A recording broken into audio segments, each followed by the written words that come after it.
welcome back to another episode of The Thing Is.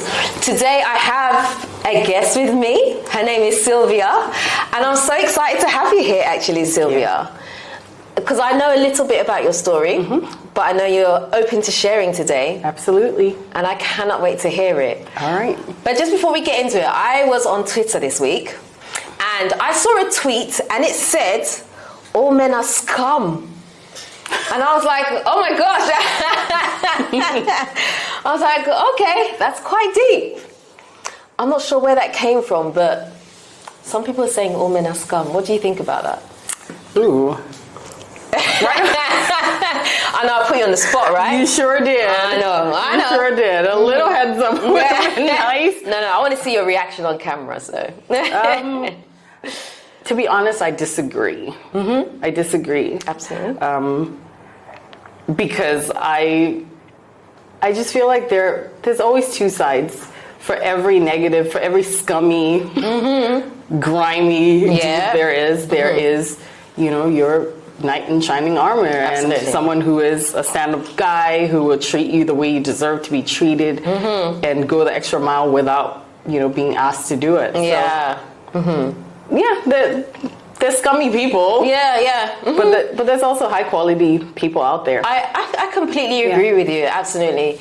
Because although you know, you may get something that's bad, there's also going to be something that's good, right?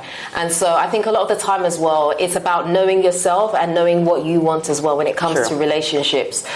Because sometimes we go into relationships and we don't even know what we want, and therefore we end up with something that we don't necessarily know that we didn't want, and then we have a little bit of an issue. Yes. You know. Yes. I'm taking a deep breath because it's like, whew, preach. Yeah. Yes. It's very much like that. So that kind of leads us into your story. So you reached out to me via email and you said to me that you've just gone for a divorce. Correct. Yes. So do you want to tell me a little bit about that? What happened?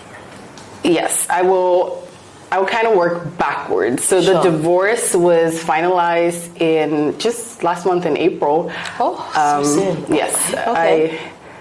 In a very, very anticlimactic fashion, I just got an email from my lawyer with a PDF, and it's like, hey Sylvia, how's it going? Attached is the decree from the judge. It's been signed. You're divorced. Let me know if you have any questions. How did that make you feel?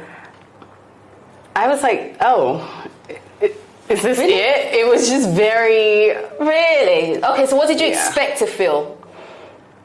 I expected to feel relief. And instead, I felt nothing. It was an emptiness that felt like, so this is it? Really? So all of that for an email and a PDF attachment. That's quite shocking, because for me, I'm obviously going through my divorce process, and I just feel like when I get that final thing that says you are divorced, I'm gonna be like, kind of. But you're saying it was completely anticlimactic, and so I'm like, I don't want to feel like that, because I feel like when you go through the divorce process, it's such a hard thing, and it's so difficult to explain to other people what it feels like, because you kind of go through it by yourself. Yes. The emotions, the up and downs, the having to respond back to certain things that you don't agree with. Someone said this, and then it's really traumatic going through it. So to have that anticlimax at the end, I just can't imagine it. Yes. Wow. And you have to kind of work through that again alone. If you have a support system who's been like listening to you, they're relieved. Hallelujah, it's over. She can finally just like move on and like stop asking all these questions like, am I crazy, or is this like really problematic right now? But it was just very like, oh, okay, I guess I'm divorced. And so how long did your process take? It took a year. I asked for a divorce in February of 2021. Okay. 2022, actually. We're in 2023. Yeah. 2022. Really? Okay, so someone's going to be watching this and they're going to say, here she goes, another woman asking for a divorce, breaking up a family. That's what people say. Oh yeah. I've had them come after me. I've seen the comments. You see the I've seen the passive aggressive and full on aggressive ones too. Right, okay. So you asked for a divorce. How long were you married for, first of all? 8 years. 8 years? Yes. So what made you decide to ask for a divorce after 8 years? I have 2-year-old twins who are the light of my life. I have 2 boys, and it wasn't just one thing. I can't point to one thing. I can name things, and it's not to mean that I had a ledger and I was writing in my dear diary, today he did da-da-da. But it was having the boys and seeing what I went through kind of through their little eyes was just heartbreaking. Right. And I'll give you a very random small example. So they were 9 months old and they were crawling and learning how to stand and kind of cruise, hold furniture, hold things and walk around. The whole coasting thing. Exactly. Yeah, I remember that, yeah. And our home at the time had a lot of glass. It was a mid-century home, beautiful, lots of glass, and you know, where are they going to touch? Yeah. They're going to hold onto the glass, of course, pull themselves up. And, yeah. And my ex at the time came back from work and I was like, babe, you need to watch the kids better. Their handprints all over the glass.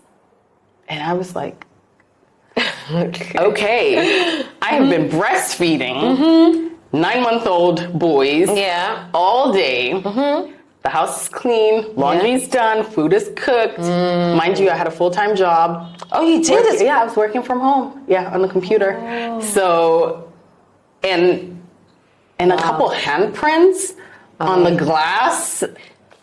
It's nothing. Yeah. And the minute you wipe it, they're going to go back and do it. Exactly. Anyway, it's a game. It's a game. You wipe it, it's like, yeah. And that was one example of like a petty, ridiculous thing that was a thing when it shouldn't have been. And that kind of stuff, like you're walking on eggshells.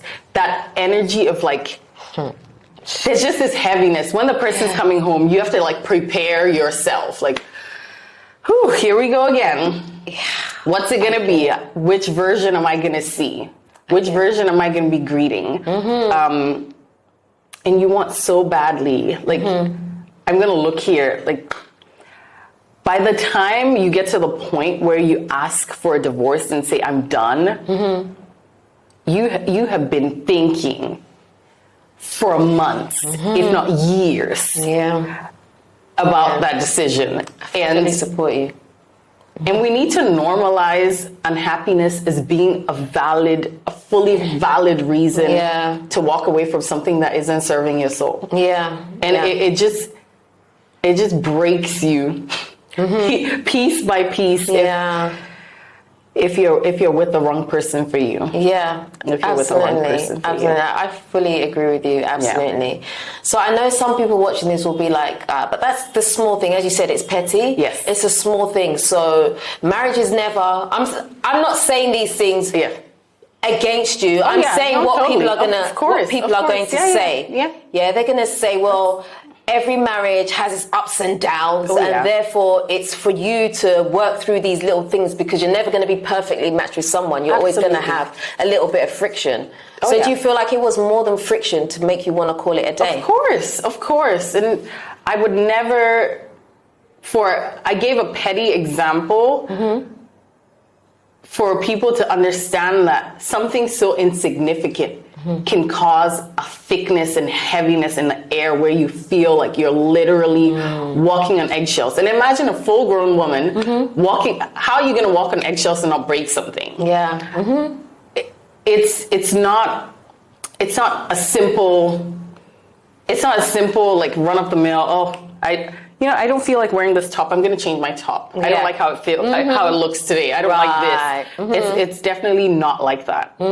And as we talk, and once I go backwards to like how it began and everything, maybe people might see a little bit more from my perspective and kind of understand my motivation. And even talking to you, videos like this helped me when I was getting out of my my very abusive, emotionally abusive relationship. I'm sorry that this is triggering, but this is real life right here. Yes. And seeing that, I told myself, I'm like, I'm gonna pay it forward. I need to talk so people see that It's not the, the little meek village girl. No offense to a meek, I say village girl in quotation marks, who has been, rescued from extreme poverty and taken from a rags to riches story, who can be in an emotionally abusive situation. You can be educated, you can be confident, and someone can break you. Absolutely. And Absolutely. And it's so, if you're with anyone with narcissistic tendencies, I know that word is kind of buzzy right now. I hate that fact. I really hate it, because it's almost like you're just weakening the word. You've just diluted it completely. Like, it just means nothing. People just throw it around. Someone does something wrong, you say, oh, the person's a narcissist. Like, that doesn't make them a narcissist. No, it doesn't. It's a lot more insidious. It's a lot more subtle. But it's the energy. It's the drain. You're like drained. I was physically ill. I've gained so much weight now. I was just bones. I had to go to the ER. I had Bell's palsy. Half of my face was paralyzed. I was in speech therapy for 8 months. What? Yep. I'm still recovering. I'm still very self-conscious of this side of my face, and my kids like to, mommy, balloon. And even when I blow a balloon, I can't like blow it. Like this part, air still escapes. And if you're not in the right situation, it takes a toll on you physically. It does. My professional background is in counseling, and just for our viewers to know, divorce is the second most traumatic experience after grief, after death of a loved one. So it's no joke. If someone gets a divorce, before you keyboard warriors come for us and say, you didn't try hard, and you're being modern, and this and that, and the third, go debate your pet rock, first of all. But it is it's not. We are going through it. It is traumatic. It is. Having to read things that the other person has said and having to respond to things point by point, it is so painful. You cannot imagine. And if you don't have someone that you can talk about these things to, like the daily things that happen, you keep it in, and you have no outlet for these things, and you have to just keep moving. So I understand. It's so hard. Like, you begin to gaslight your own self. Yes. Like, is this for? I don't even know what are my thoughts. What do I even feel? Is this real? Is this not? It's maddening. Yes. It's a different type of matrix, and unfortunately it's one of those things you kind of have to be in it to really understand the full extent of just how challenging and how trying it is. Very, very hard. So when you first got married, what was the marriage like? Was everything good? Did something happen along the way? What caused this? I think sometimes in hindsight, there were red flags that I ignored. And one of the biggest ones for me, now that I've learned more about narcissistic abuse and how these things kind of, what the signs are to look for in these types of relationships, I see the first thing is it moves way too quickly. I was 23 when I got married. I was 23. I was, just out of undergrad, living my life. I was volunteering at this soccer academy, and I met someone who was so cute guy. I'm so sorry. You're gonna make me cry. Oh gosh. I'm not trying to. I'm listening. Yeah. And I hear you when you say you were young, and people are like, oh no, that's not young. That is young. It is. Your brain isn't fully developed until you're 26. Like anything before that, you're a baby. Yep. And depending on the family you come from and how sheltered you were, you're even younger than your age. Yeah. So I was just young, and it moved so quickly. I worked with him and fell in love, and the rest was history. Within months we were engaged. Within 7 months we were married. That is fast. That was very fast. My family, I didn't tell my mom until I was in California, and she was extremely hurt. And so you went and got married without that? Yeah.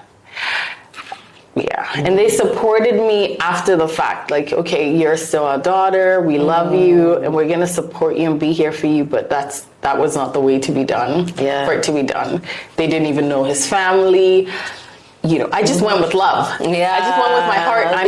It's that age, isn't it, where love is like one of the things that you think only matters. Yes. That's the most important thing. Yes. As long as I love him, we'll work through everything. Yes, every and anything. It's me and you against the world, and it's like that isolating step by step of like it's just you and that person, and everyone else is other. Yeah, that othering of your support system is very, very dangerous. It's very dangerous. I didn't have friends. And I now see it in hindsight. When it was happening, I didn't even see it. It's like, we're just going on our hikes. I like being active. I like to go run. I like surfing. Yeah. And here I am doing all this stuff. Like, that's not me. But it's not you. No, but I love this person. I still run. I still run. And that's an outlet for me. But like all this other stuff, so you were almost changing yourself. I did change myself. Like, look how I'm dressed today. I was more of a tank top, sports bra. Like, I'm running. I'm ready to like go hiking. I'm always wearing sneakers. There's nothing wrong with as long as it's you. As long as that's what you want to do and that's how you feel. And people say, once you're married to someone, you become one, and some degree of change is fine. Yeah. But you just need to put love aside for a moment. You absolutely do have to. And look at the person for what they are, who they are right now. Because chances are, I haven't yet heard of someone say, I got married to this person and they were, a complete introvert. And by the time we got married, they're an extrovert. They're completely different to who they are. It doesn't happen. Right. Small changes might be possible, but no one's gonna do a 180. Yeah. So it's just a lot coming up for me, and I know this is the internet, and my boys are the best thing that ever happened to me. And I just want them to be proud of me and to be proud of their dad, no matter what. Yeah. So I want to be cautious with how I speak and how I share. As much as I want to share with people, I understand, and help them, it's just. I understand. Yeah, but you're not alone. And reach out for help. That's. I don't regret the divorce at all. Ever since I said it, it was like something snapped. The spell broke. Right. Yeah. And there was no going back. Yeah. You say words and you can't take it back. It's like, whoa, this is happening. Yeah. I really have to follow this through and figure out what's gonna happen. And I haven't regretted it, but I have felt sad, especially sadness over the life that I envisioned for myself and my kids. And you mourn that life, don't you? And like, you're now forced to kind of think about what your life is now going to be. You almost have to reinvent yourself in some respects. Yeah. And when your sense of self has been systematically eroded month after month, with you making compromise after compromise after compromise, it's a very tough hole to dig yourself out of. And just figuring out who am I? What's my voice? What is Sylvia even like? I was 23. Yeah. That's when, you start to go out and figure out, understanding who you are, like what your boundaries. Nothing. And so now I'm 32. I told you, my girlfriends have invited me out, and I'm like, my default is no, I can't. Yeah. I say yes, and I'm like, gosh, do I really have instant regret when you say yes. Yeah. It's like, having to relearn that thing. And now the stakes are high. I'm a mom. I'm not a 23-year-old, right, single, body, it's a lot. It's a whole, I'm tired by 9. Like, I need to sleep.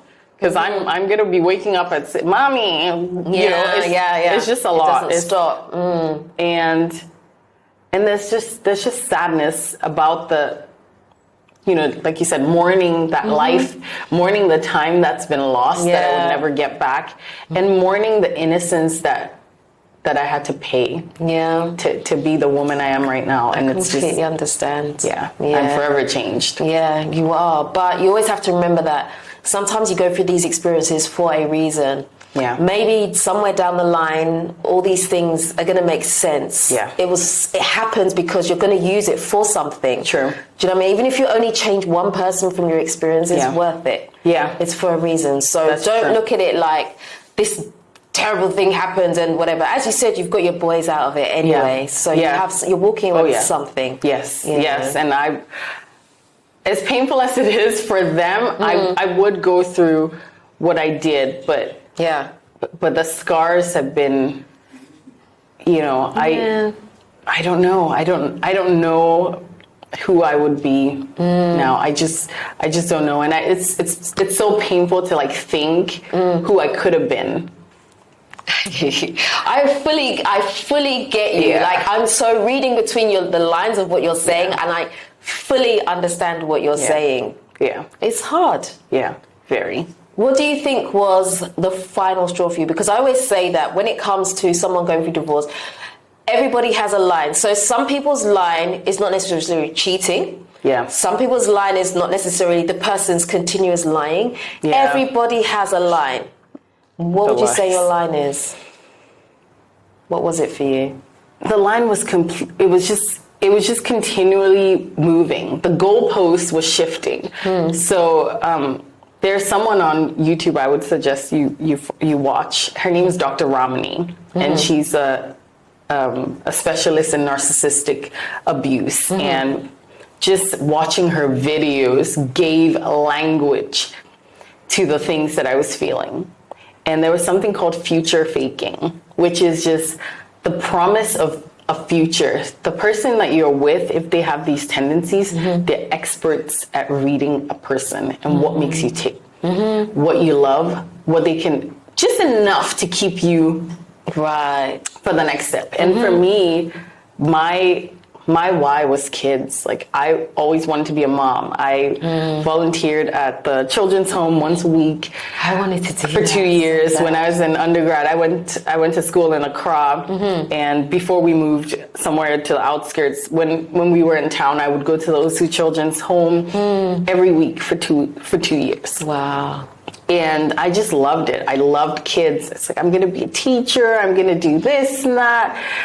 And one day I'm going to be a mom. That's, I know I was just... It's that maternal instinct. That it was just in me. How some women know they don't want to be a mom. Yeah. I knew I want to be a mom. Same for me. Yeah. And he knew that. And so it was like, when we get married, we'll enjoy life. And after 2 years, we'll think about a family. And then 2 years comes like, we don't have a house yet. Let's build a little bit more. Oh, you want to do your master's? How about you finish school? And it's like, the carrot is just dangling. It's just, anytime you hit another milestone, it's like, oh, how about this? And then it keeps being shifted. Yeah. And you're strung along. And you talked about what was the final straw. In its entirety, it wasn't a bad relationship, but the goodness was surface level. However, the badness was deep. Right. Because it was like soul deep. When you think about who you are when you're with that person and what that person brings out of you, oh no. Yeah. That is not a person I was proud of. That is not a person I want to be for my kids. That's not the example of a woman I want to be for other girls, for my cousins and my nieces. No. I don't want them to see someone who makes themselves small to massage the ego of a man that they're with. Yeah. And it's not about feminism, keyboard warriors. Yeah. It's not about being the boss and girl boss and this, that. It's just about being you and being comfortable in your own skin and knowing that you're valid. Yeah. Your thoughts, your decisions, your ideas are valid. No one should be able, especially not your partner, to make you feel that way. No. Yeah. No one, no. And so that was it. It was just, at its core, we were not evenly yoked, if that makes sense. Yeah. We just weren't. And I explained that I was in an interracial marriage. And as progressive as I thought I was and everything, there are cultural differences. Oh, yeah. There are serious cultural differences and, just our... At least in the family I come from, we're very, very family oriented. My mom's very close with all her sisters, and everyone's tight. Yeah, and that was not the case on that side. And it's very individualistic, and if I call my family once a month or whatever, that's enough. And I tried to nurture. Something completely different with the in-laws, and that's another thing. Yeah, don't do the most. Don't, because you're discarded. At the end of the day, everyone loves their child, and they're gonna side with who they're gonna side with, and it doesn't matter what was said ever behind closed doors. It doesn't matter that you're the mother of their grandchildren. Yeah. They're just gonna treat you like shit. Wow, because you had the audacity to leave. How dare you? Wow. Yes. So how did that make you feel? Because that's quite a lot, from trying your best to fit in with this family and then just being discarded because of what has happened. What was that like? Even for your boys, that must have been hard for them too. Well, thankfully they're just 2, and they were 9 months at the time when things kind of really came to a head, and I was like, oh no, I can't keep on doing this for another 18 years. And you did 18 years, and I'm like, oh my gosh. I grieve my 8 years, and I think, ooh, that was a long time. But I can't imagine tacking on an extra decade. I know. Like, how do you even process all that time? How are you not resentful and just like walking around with a picture and like, it's one of the things that you just have to use it is that as experience and do the best with what I can. Just do the most. Yeah. Do you know what I mean? Because I can never sit down and say, I'm just going to sit here and be sad and because I'm wasting more time. True. So I'm either going to turn it into a positive, or I'm going to become depressed, and then it's going to affect my children, and it's going to affect everything that I do. Or I'm going to be, I'm going to be a better version of myself. I'm going to get up and I'm going to make moves. Yeah. And that's what you're doing it. You're doing it. You're doing it. And I'm so grateful for channels like yours, because this helped me. Seeing that, you did it. And I didn't follow from the very beginning. I kind of caught up. Yeah. And I was like, wow. Okay. It's doable. And she had 4 kids. And, that's a whole other can of worms, co-parenting. I know. Because once you have kids... Right. You're attached to that person forever, right? Yeah. And the family. Yeah. It's not a simple thing of, if you were if you were child-free, right, you just walk away, you sign the papers. Cut your losses. That's it. But now... that's their father. Yeah. And he forever and ever, he's going to be. Yeah. So, something I was thinking about today, I don't know why it came to my head, but when you get divorced, does your surname automatically revert? No. Well, you have to do something. What do you have to do? You have to change it, but I've opted not to change mine. Because of my children. Again, that was always my debate. Again, I just... You just don't want to be different from them. I don't. And I know they're going to have challenges, especially if we move back to the States and, they're going to be in an atypical family. Yeah. I don't want to be another stereotype of a single black woman. Yeah. And, you know, they're biracial kids. And I just wanted to be the same with them. Yeah. Going through the airport, it's like, oh, check out passport, same last name, okay, go. You know, they look like me, so it's obvious I'm their mom. Yeah. However, I just wanted to keep it. I made my maiden name my middle name officially when I got married. Okay. So you had, anytime there's a legally binding document, a marriage, a divorce, when you're applying for your passport, at those points you're able to change your name. So I could have at the time of the divorce, but for my children I just decided not to. And you know, I don't view it as like baggage. I kind of think of it as a way to be like, hey, I have your name, but guess what, I'm free. Yeah.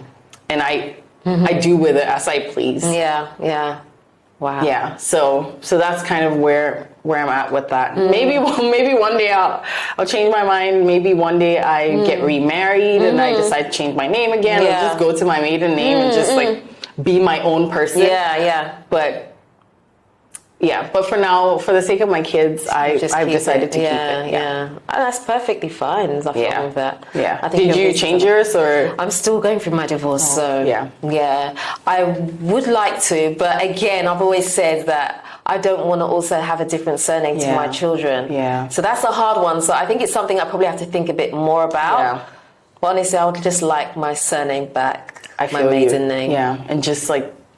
Yeah. Really cut the ties. Because every it's time you really fill hard. a form, I know, do anything, it's like, oh my gosh, I can't just get away from this. Right. It's like you're just never gonna be free, are you? Yeah. Like completely. So. But you have the kids and you see them, and I don't know about you, but I see bits of their dad in them, and I try to see it as a positive, because I tell myself I can't look at my children and say I love you every day and hate their dad. Right. Because they are half of him. And for that reason, I'm working really hard. I'm in therapy. I highly recommend. Yeah. And my therapist, you said, what was the last straw? I'm coming back to it. I know I kind of went roundabout. No. I'm just interested. I'm following you. I'm like, I'm hardly talking this episode because I'm like, you're doing all the talking because I'm so intrigued by what you're saying. Yeah.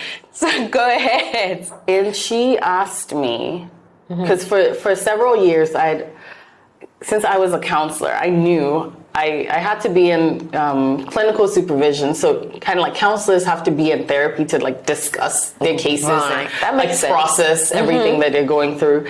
And it's not just about cases. You kind of chip in personal things here and there. So it's getting some help. And I knew that having my own therapist would have been very, very helpful. But anytime I brought it up to him, like, hey babe, I think let's do some therapy. Let's just do like 6 sessions, 10 sessions, and we can stop. Yeah. And I was like, no, you just want to go to therapy because you want someone to agree with you. And that was a red flag. What does that mean right there? Ooh. Yeah. So there was that resistance of like, no, I'm not going to go to therapy.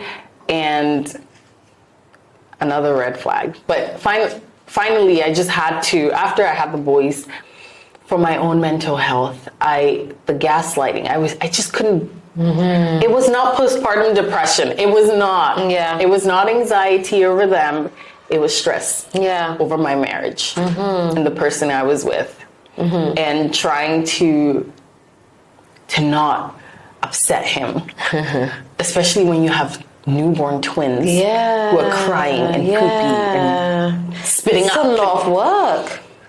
And so I got therapy. I got myself a therapist, and I was talking to her, and oh boy, she was very amazing. I owe her a lot. And she just told me, she said, Sylvia, take a step back from yourself. And you are your client. You're talking to someone. Someone has told you everything you've told me. Yeah. What are you going to tell them, to stay or to follow your heart and do what's best for them? Because you're going to die eventually. And there wasn't physical violence. Yeah. But that's that's the thing. When people, I don't wish, but if I had a black eye, I feel like I would have felt more confident to just walk away. But like, you are bruised and battered all over, emotional scars. Yeah. And your confidence is just like chipped at. Boom, boom, boom, boom. And yeah. So you use the word narcissist. As we said, that word gets thrown around a lot. What made you say, this is narcissism? What was it for you that convinced you that this is narcissism and you're not just maybe being just over, you're just being too much, being too emotional? Yeah. Yes. Oh, my days. Yes. So tell me. You're being too emotional. Yeah. You're making it a big deal. Yes. It's not that big a deal. Oh my gosh, I didn't mean that. What are you doing? What are you saying? I didn't say that. Just all those statements, anything that makes you think, any type of interaction that makes you wish you had recorded it, is a red flag. Sis, run. Especially if they're your boyfriend.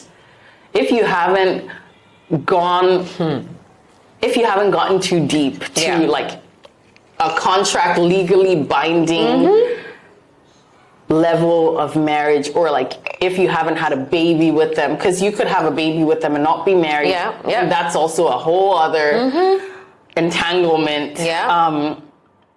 Anytime you feel like you need to record something because words are twisted and you're questioning maybe this didn't happen, maybe I'm remembering it wrong, maybe I was too tired, maybe I was too tired, maybe I'm PMSing, I was on my period, I was in a bad mood, he's having a hard time at work. So just talking to a therapist who was neutral. I didn't know her from anywhere. I didn't know her at all. She listened actively. She asked me questions. And finally she said, Sylvia, what makes you think that this argument is going to have a different outcome than all the other arguments? And it was during COVID, so I looked at her on my laptop. And I said, I don't know. I just believe him. I just want to believe him. He's a good guy. Because this, and everyone else loves them. Everyone else loves them. They're amazing. To everyone else.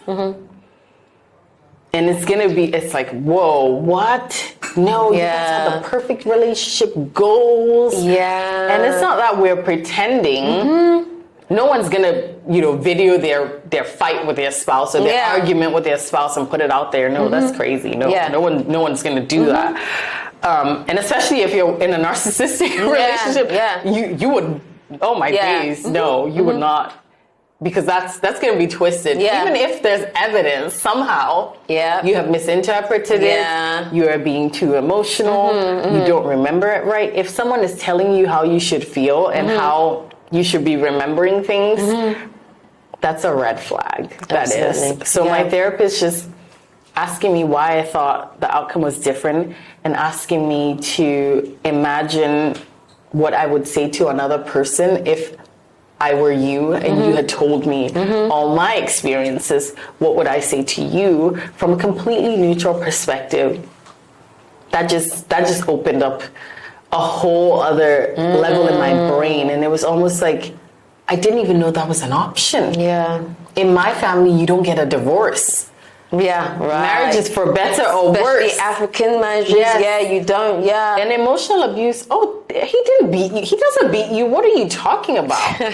That's not to say my family did that. They never did. But it was. That's just the culture. Yes, absolutely. And I had a lot of shame, and I didn't. That's my one regret is not reaching out to them sooner. My mom would say, Sylvia, no. I send her pictures. I'm like, oh, we're out camping. We went for a hike. We did a big run. And she's like, Sylvia, your eyes. your eyes, you look sad, your eyes look dead. Oh gosh. And I would get so defensive.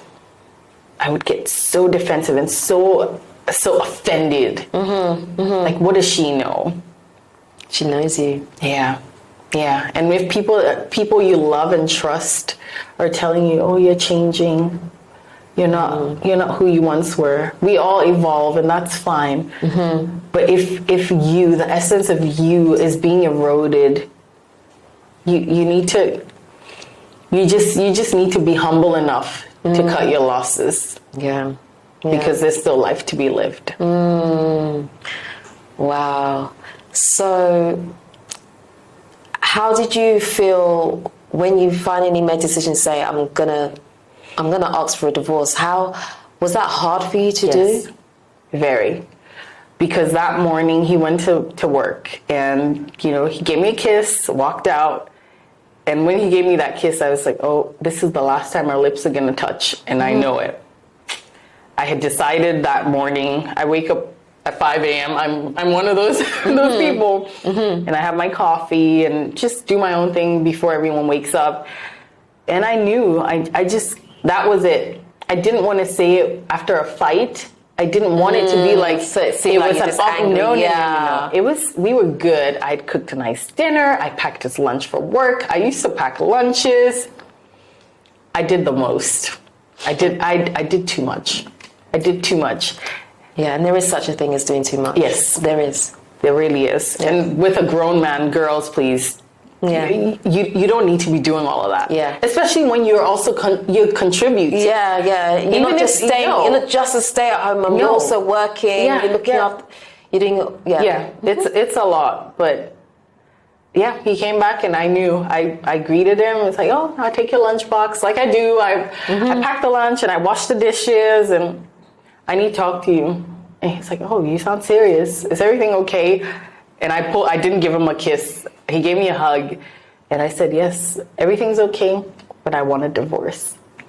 Wow. And he was white as a ghost. Really? He couldn't believe it. Wow. And then everything, you go through all the stages, the tears, the begging. Let's go to therapy. Let's go to therapy. Yeah. But by that time, I had been in my own therapy. I had been processing for years. Wow. All throughout my pregnancy, all with the boys. And it wasn't going to make a difference. That must have been hard to ask for a divorce at that specific time, because you've just had the boys. There's just babies still, and you're going to walk away. So in your mind, did you feel like everybody's going to judge me for this decision? Like, it's going to be my fault? Oh, yes. And the judgment has been hard, especially on the other side, because people think because you ask for a divorce, you're not entitled to be hurt. Yeah. You cannot be sad. That's it. You cannot be angry. It's like, well, if you're angry, if you're going to be sad, why didn't you stay married? Yeah. Because you don't understand when someone's spirit is being broken. Yep. Your spirit is breaking every single day. You have moments of happiness. You have you have moments of light. But the underlying energy and air is one of tension. You're walking on eggshells. You cannot be fully you. You're not free. You have to, everything's guarded. Yep. Everything's guarded. You're just always reacting. Always reacting. Like, ooh, what version is this going to be? What version, how's he going to feel? Okay, I better get the kids, like, don't touch anything before he comes. Windex, wipe, make sure everything's clean, just so I don't upset him. And it's like, no, this is your partner. These are your kids that you love, that you planned. It's not like an accident. This wasn't a one-night stand. This was 6 years of marriage, and then it's like, okay, we're ready to start a family. And then we bring them to this world, and kids will test you in a different way. It is so hard. I know. And that's another thing about the realities of parenting. People want to judge women who decide not to have kids, but no one's there to help you when you do have the kids. There's all this talking. Right there. There's all this talking of how you should be raising your kids and you're doing this and not that. But no one's actually hands on the ground helping you. No one's paying your bills. Right. So before you think of saying an unkind word to a single mom or someone who has chosen their peace. Somebody who has chosen peace. That's my word, you know. That is, you know how much that word means to me? Peace. Oh my days. It's so important. Yes. And I'm proud of myself for choosing peace. Absolutely, you should be. I am. It was uncomfortable. It still is. It's hard. I thought about this interview and talking to you and sharing, but I feel peace. I feel peace about it. Yeah. There's more that could be said. There's a lot more, as you know. Yeah, I know. But those who know. Yeah. And can read between the lines. And you're not alone. You're not alone. You're not weak. This happens to the best of us. Absolutely. Abuse, emotional abuse of any kind is not okay. It is not okay for anyone to make you feel small. Don't believe it. Who you are inside is valid. You matter. You have worth outside of your marriage. Even if you're happily married, just remember you have worth. Absolutely. As an individual, you have worth outside of being a mom. As much as you love it, as much as that's a big part of your identity, choose your peace. Choose your peace. I agree with that wholeheartedly. I just want to say thank you so much for coming on today. Ooh, it's been emotional. I know. But no, you've shared your honest story, and I really, really appreciate you for that, because it's not easy to get up here and, you know, tell your story to a bunch of people that are probably going to judge you because they don't know the backstory properly. You know, they'll just see you as another woman who's complaining about something, and that's not necessarily the case. So I really applaud you for coming on and speaking your truth. I know it's not easy to do, so thank you so much. And thank you too for what you're doing and for creating a safe space for people to reach out to you. Even sending that email to you was so liberating. I felt so free. I'm so glad. By myself. I didn't have to check in with anyone. I did what felt right for me. I'm so glad. So thank you. Thank you too. Okay, guys, that's the end of today's video. I hope you've enjoyed it. It's been an eye-opening one, a very emotional one. As you can tell, I'm very, very emotional right now. But I'm just going to end it there. So if you haven't already subscribed to this channel, please do me a favor, hit the subscribe button and the notification bell. Don't forget to also like, comment and share this video. Until next time, we are out. Nutitfafa.